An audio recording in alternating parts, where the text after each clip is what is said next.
आज मैं आपको एक्सप्लेन करने वाला हूँ रिपो मैन। 2010 की ये मूवी है और इस मूवी एक साइंस फिक्शन एक थीम पर ही बेस्ड है।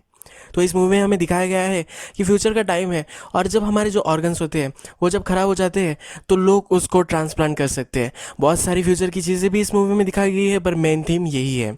तो चलिए इस मूवी को आज मैं आपको एक्सप्लेन करूँगा। मूवी स्टार्ट होती है और हमारा जो मेन हीरो है उसका नाम है रेमी। रेमी जो होता है ये एक रिपो मैन होता है। इसके जॉब के बारे में मैं आपको और भी कुछ बताऊंगा पर ये नेक्स्ट सीन में। जब मूवी स्टार्ट होती है तो पहले हमें दिखता है कि वो टाइपराइटर पे कुछ लिख रहा होता है। वो साइंटिस्ट के बारे में बोल रहा होता है। वो कहता है कि साइंटिस्ट ने एक केज बनाया, उसमें रैट डाले, पर रैट को वो मारना चाहता था। रैट को मारने के लिए उसने उसमें पॉइजन वगैरह छोड़ा, पर रैट मरा है या जिंदा ये देखने के लिए उसे उस केज को ओपन करना था। वो फिर कहता है कि अगर ये सक्सेसफुल एक्सपेरिमेंट हो जाता तो इसमें उसे पता नहीं चलता कि ये ज़िंदा भी है या नहीं, यानी कि एक ही टाइम पे वो ज़िंदा भी है या मरा भी है। ये जो स्टेटमेंट वगैरह वो सब लिख रहा है ये आपको बहुत ही कंफ्यूजिंग लग सकता है, पर मूवी का जब एंड आएगा तो आपको पता चलेगा ये एक्चुअल में इसका मीनिंग क्या है। नेक्स्ट सीन में हमें देखता है कि बहुत बड़ी एक अपार्टमेंट होती है और उसमें हमारा हीरो यानी कि रेमी होता है। रेमी फिर अपने आप से बात कर रहा होता है और बोल रहा होता है कि जिसने अभी अभी लिखा था वो उसको कुछ सेंस इसका नहीं आ रहा। रेमी का जो कैरेक्टर है इसको किसी भी चीज़ से कोई भी फर्क नहीं पड़ेगा, ऐसा हमें दिखाया गया है। ये आर्मी में भी था इसलिए इसको कोई भी चीज़ों से फ़र्क नहीं पड़ता और जो जॉब है वो जॉब है, इस तरह से उसकी एक फ़िलोसफी होती है और इससे वो जीता है। मूवी के फर्स्ट में उसने जो बताया कि एक टाइम पर आदमी जिंदा और मरा हुआ दोनों कैसे हो सकता है, तो ये वो अभी इसमें ज़रा कॉन्फ्लिक्टेड है। उसे इतनी कॉन्फ्लिक्ट वगैरह वैसे तो नहीं आती है पर इस चीज़ से वो कॉन्फ्लिक्टेड है। फिर उस अपार्टमेंट में होता है, बहुत ही अच्छी सी अपार्टमेंट होती है, उससे वो व्यू एंजॉय कर रहा होता है पर वो एक आदमी का वेट कर रहा होता है।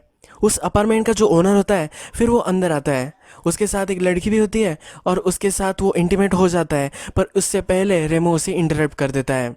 वो ओनर से बताता है कि मैं पे कर सकता हूँ, प्लीज़ मुझे मत मारो, पर उसे वो शॉट कर देता है।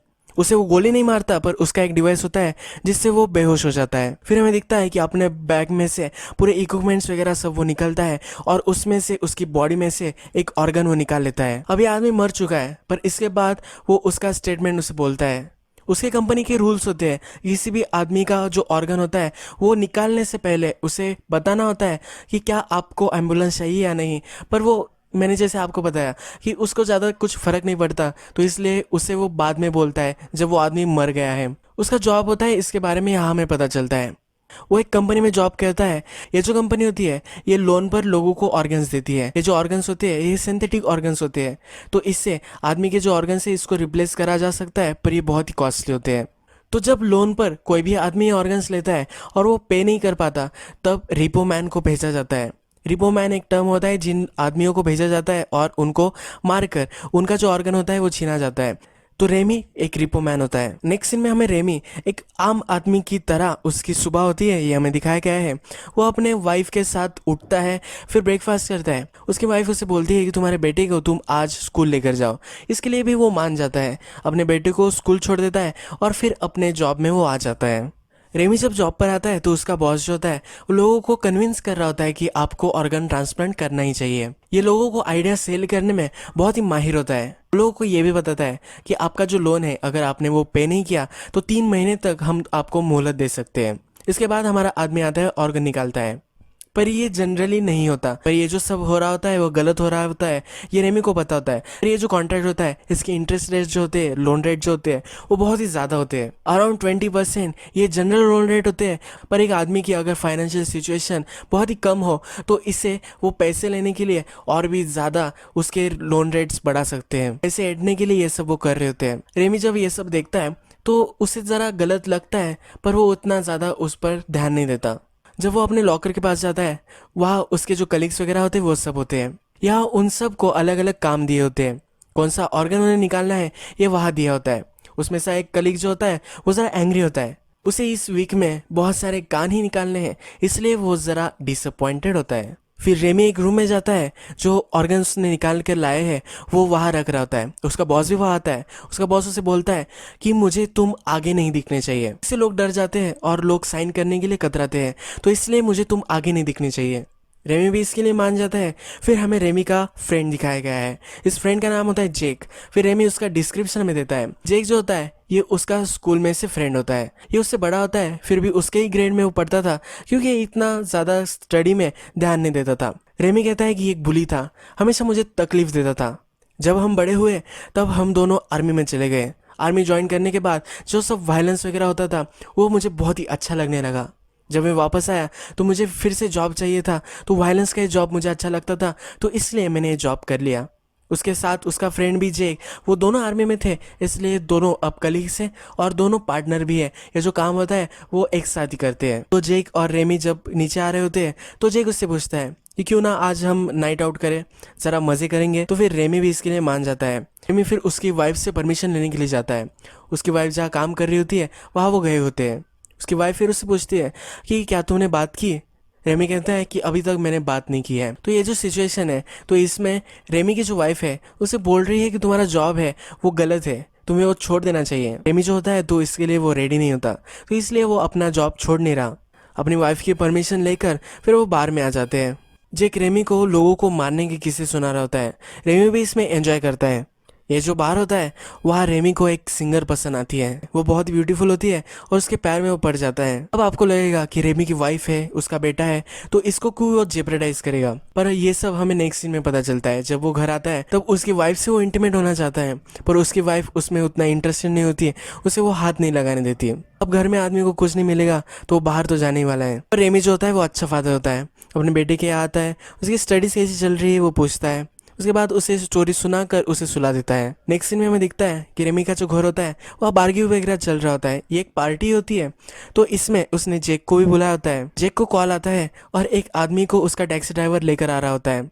ये आदमी जो होता है उसका भी ऑर्गन उन्हें निकालना होता है। ये उनकी छुट्टी का दिन होता है, फिर भी जेक काम कर रहा होता है। तो फिर रेमी से वो एक एप्रन के लिए पूछता है। रेमी उससे कहता है कि जल्दी जल्दी तुम्हें ये निपटा लो, क्योंकि उसके वाइफ को ये काम पसंद नहीं है, इसलिए एक ट्रबल हो सकता है। फिर उसे एप्रन देता है।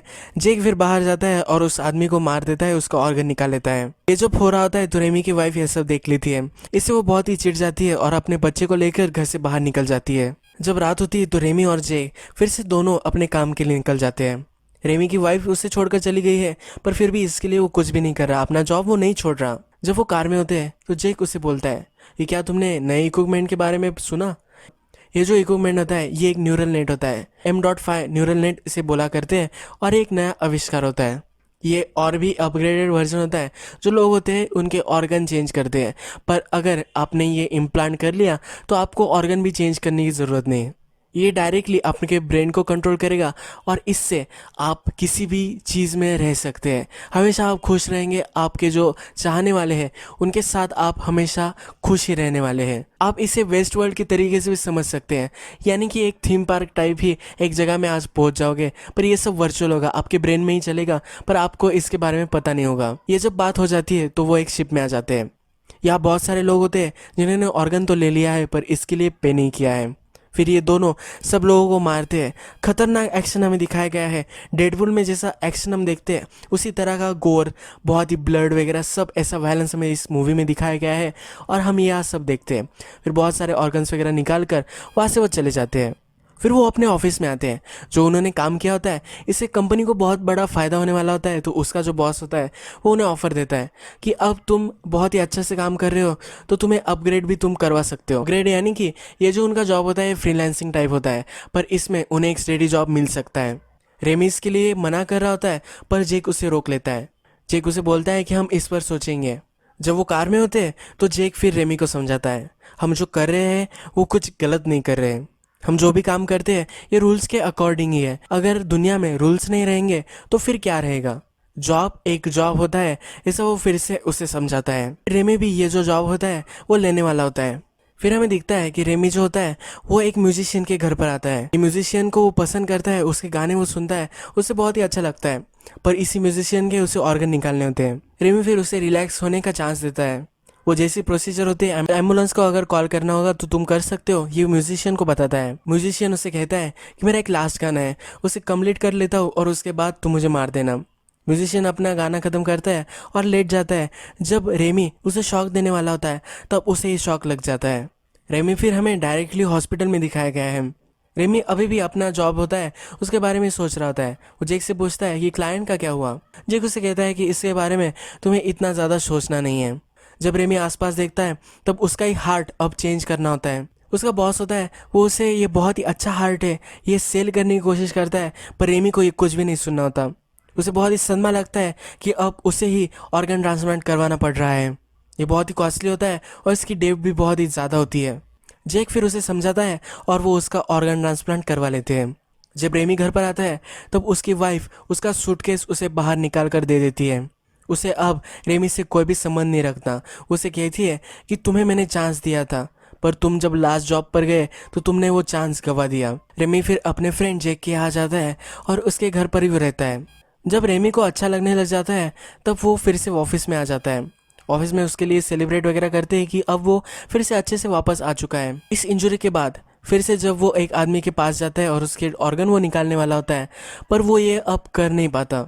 वो उस आदमी को मार नहीं पाता। अभी अभी उससे एक नया एक्सपीरियंस मिला है। वो बहुत ही इंजर्ड हो चुका था और इस सब चीज़ों से उसे सदमा लगा है, तो इसलिए अब वो किसी भी आदमी की जान नहीं ले सकता। फिर से हम नेक्स्ट सीन में देखते हैं कि जेक और रेमी दोनों बार में होते हैं। बार में वो ड्रिंक वगैरह कर रहे होते हैं और जेक फिर से एक स्टोरी बता रहा होता है कि कैसे उसने एक आदमी को मार दिया था। इस बार रेमी ये स्टोरी सुन नहीं पाता। रेमी फिर कहता है कि जिस आदमी को जेक ने मारा है उसकी वाइफ होगी, उसके किड्स हो गए, इसके बारे में कौन सोचता है।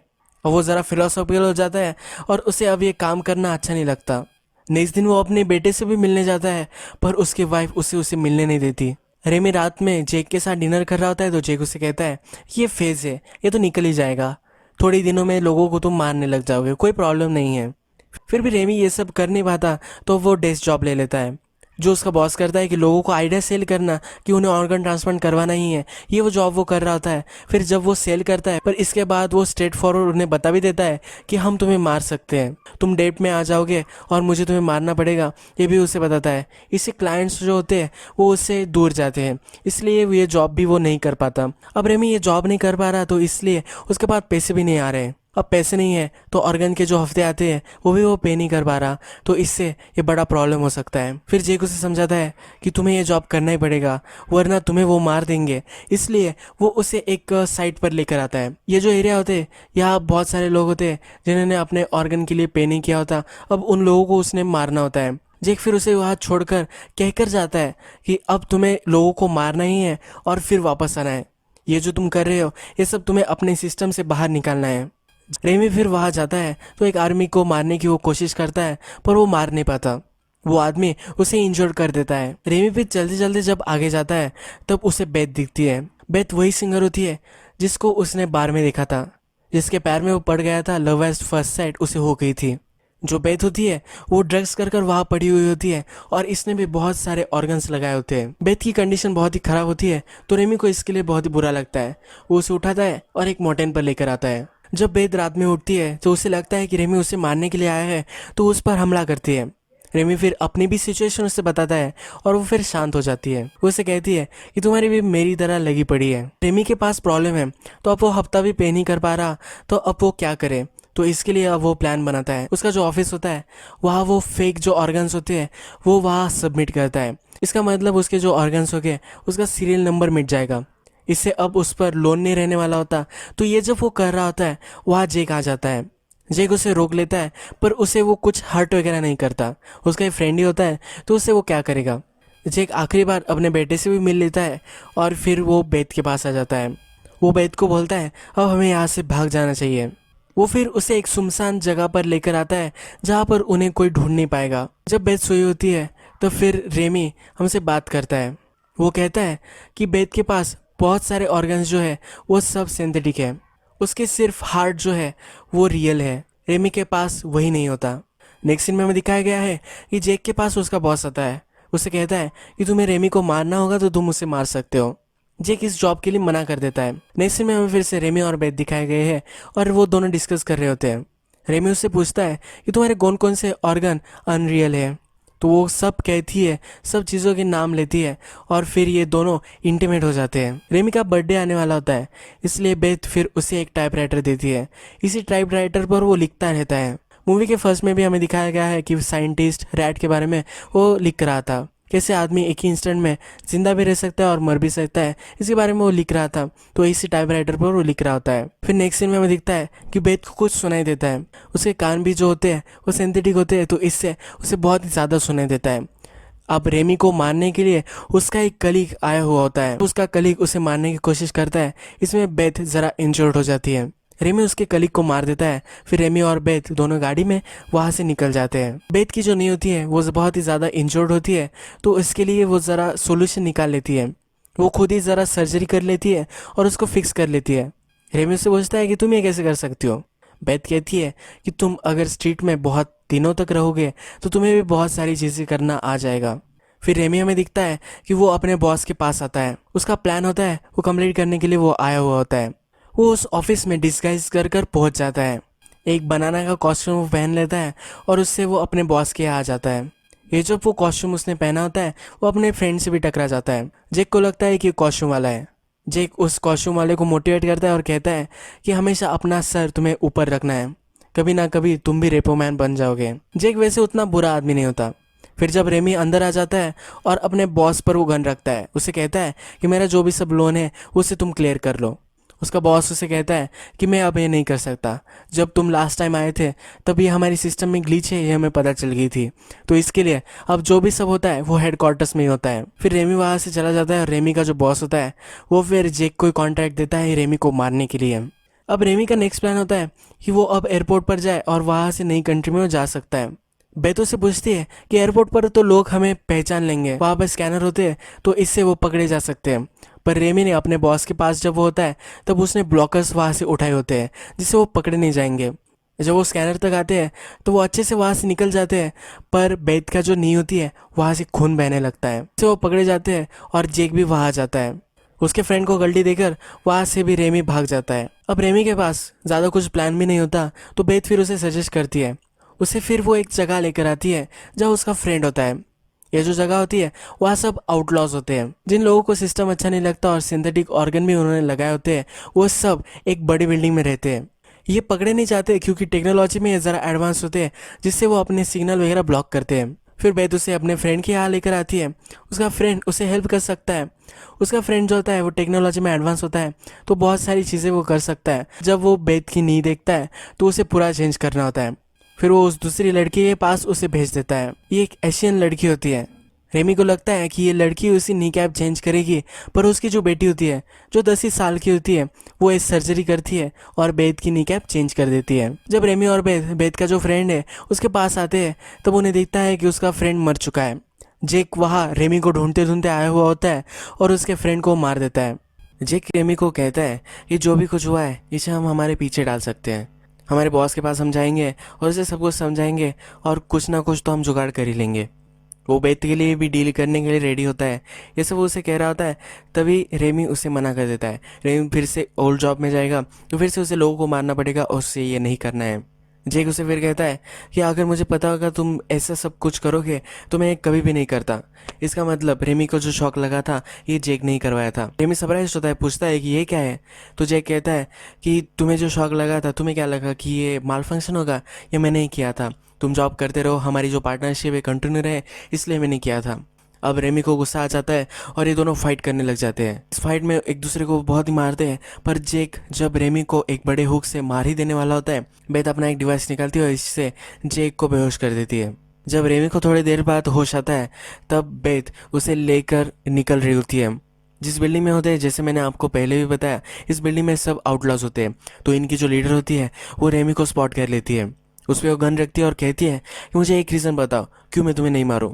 रेमी फिर उसका वुंड दिखाता है जिससे उसका हार्ट ट्रांसप्लांट हुआ है, तो इससे अब उसे पता चल जाता है कि ये भी उनमें जैसा ही है। ये सब लोग छिपे होते हैं। तब रेमी वहाँ से उठकर जाने लगता है।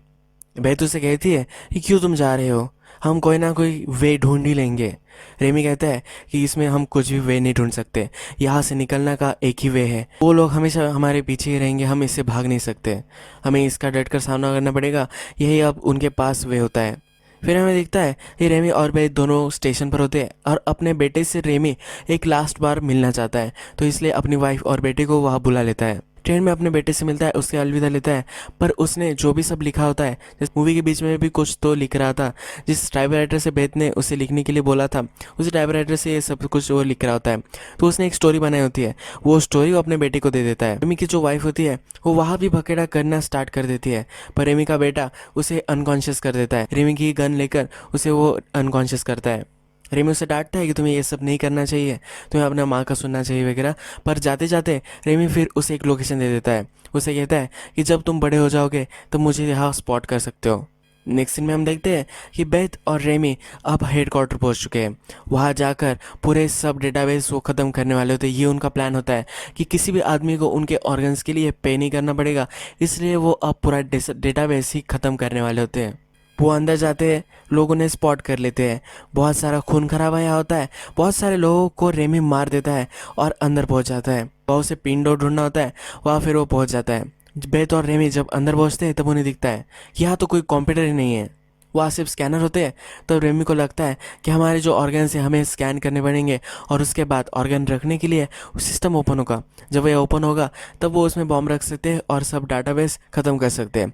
तो इसलिए अब वो एक दूसरे को काटते हैं और सबके ऑर्गन्स जो थे वो स्कैन करते हैं। एक दूसरे को ऑर्गन स्कैन कर कर जब एक सब खत्म हो जाता है तभी जेक और उसका बॉस आ जाता है। जेक का बॉस उसे मारने के लिए कहता है, पर जेक फिर रेमी से पूछता है कि तुम ये सब जो कर रहे हो क्या है वर्थ इट है। रेमी कहता है कि अब मैं प्यार में हूँ, बेथ मेरी ज़िंदगी में है, तो कुछ भी है सब कुछ वर्थ इट ही है। जेक अब अपने फ्रेंड को नहीं मारना चाहता, तो इसलिए अपने बॉस को ही उड़ा देता है।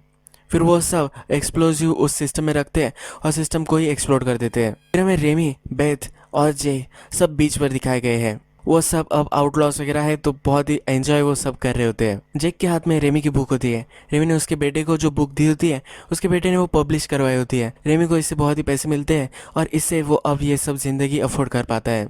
रेमी बहुत ही खुश होता है, जेक से बात करने के लिए उसे देखता है, पर इसी टाइम में वो गायब हो जाता है। फिर ये ग्लिच हमें स्क्रीन पर ये दिखती है और फिर हमें पता चलता है जेक जो था उसने रेमी को पहले ही मार दिया था जब वो बेथ के फ्रेंड के आया था उसे मारने के लिए। और जब रेमी और जेक में जब फाइट हो चुकी थी तब जेक ने रेमी को मार दिया था। इसके बाद की जो सब मूवी थी वो रेमी के ब्रेन में ही चल रही थी। उसके ब्रेन में जो नया आविष्कार आया था M.5 न्यूरल नेट, वो उन्होंने ट्रांसप्लांट किया था। जेक ने कंपनी को पैसे देकर रेमी के लिए बनवाया था। इस ट्रांसप्लांट से रेमी का ब्रेन हमेशा वर्क करेगा और इससे वो हमेशा अच्छे से प्लेस में रहेगा। रेमी जो भी इमेजिन करेगा उसी इमेजिन में हमेशा वो खुश बेथ के साथ, उसके बेटे, पूरी फैमिली के साथ वो रहने वाला है। अपने फ्रेंड के साथ भी वो रहेगा, इससे पूरी उसकी लाइफ अच्छी हो जाएगी। इसलिए जेक ने उसके किया होता है। जैसे हमने पहले भी देखा था कि अपने फ्रेंड के लिए वो केयर करता है, उसने उसे शॉक देने का प्लान भी किया होता है क्योंकि वो दोनों साथ रह सके। जेक ने पूरी बिल्डिंग में सब लोगों को मार दिया होता है, तो इससे उसे बहुत सारे पैसे मिलने वाले होते हैं। तो इसी वजह से उसने इस पैसों से उसका ट्रांसप्लांट किया होता है। जेक अब बेथ के लिए भी पैसे रखने वाला होता है और उसे भी यही करवा देने वाला होता है। नेक्स्ट में हमें जेक और रेमी की जो बॉस होता है उसकी एडवर्टाइजमेंट दिखती है। इस एडवर्टाइजमेंट में बता जा रहा होता है कि ये जो वर्ल्ड है ये एक परफेक्ट वर्ल्ड है। ये एडवर्टाइजमेंट चलती है और रेमी बेच पर एंजॉय करता है। जैसे हमने मूवी में देखा है कि रेमी को हमेशा एक क्वेश्चन रहता है कि कैसे आदमी एक ही टाइम पर जिंदा और मरा हुआ कैसे हो सकता है। अब इस मूवी में लास्ट में हमें पता चलता है कि रेमी इस वक्त में जिंदा भी है और मर भी चुका है। रेमी मरा हुआ है पर उसका ब्रेन काम कर रहा है, इसलिए उस मेमोरीज में, उसके थॉट्स में वो जी रहा है। रेमी को ये बात लास्ट तक पता ही नहीं चली। यही मूवी खत्म हो जाती है।